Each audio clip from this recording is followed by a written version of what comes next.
Mountain West Football Media Days wrap with Coach Speak. Our Brad Benson is in Las Vegas with more. Thanks, Van. Day 2 of the Mountain West Media Days here today with the coaches. I'm joined by UNM head coach Jason Eck. And Coach, just talk about how fired up you are to be here your first year with the UNM. Great event here. This kind of really gets your juices flowing that the season is almost here and that we're starting practice in a couple weeks. And such a first-class event. You know, the Mountain West does such a great job with this event. It's been a great experience. And now that you're here for Media Days, you're meeting all these other coaches, you're getting to know some of the players. How do you feel like you guys stack up against the rest of this league? You know, it's still a little bit tough to tell because there's so many new faces around the league. We're going to have to do a lot of studying the week of when we're playing opponents. You know, we have a few, the 4 non-conference games before we get into conference play, so you will have a body of work to watch people. But I think we're going to play our tails off and really compete hard so that we're ready to go and make our fans proud this fall.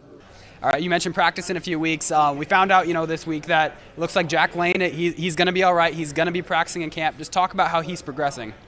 He's really worked his tail off. I think our training staff has done a great job getting him on the rehab trail and looks 100%. So I think it's going to be a blessing in disguise with him missing all that time during spring. James Lobstein got a lot of great reps. Has really probably negated some of the advantage Jack Lane had of knowing the system coming in. And I think we'll have a really good competition here these first few weeks of training camp for who's going to be our starter heading into that first game. Yeah, I mean, a lot of people were kind of wondering what this offense was going to look like.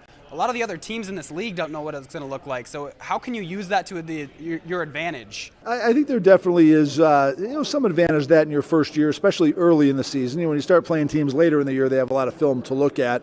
But, if you watch the New Mexico film from last year, you're only going to see a handful of guys who played a lot for us. So we'll have a lot of new faces, and, we got to do a good job of putting those guys in the best position possible for them to have success to help us win games.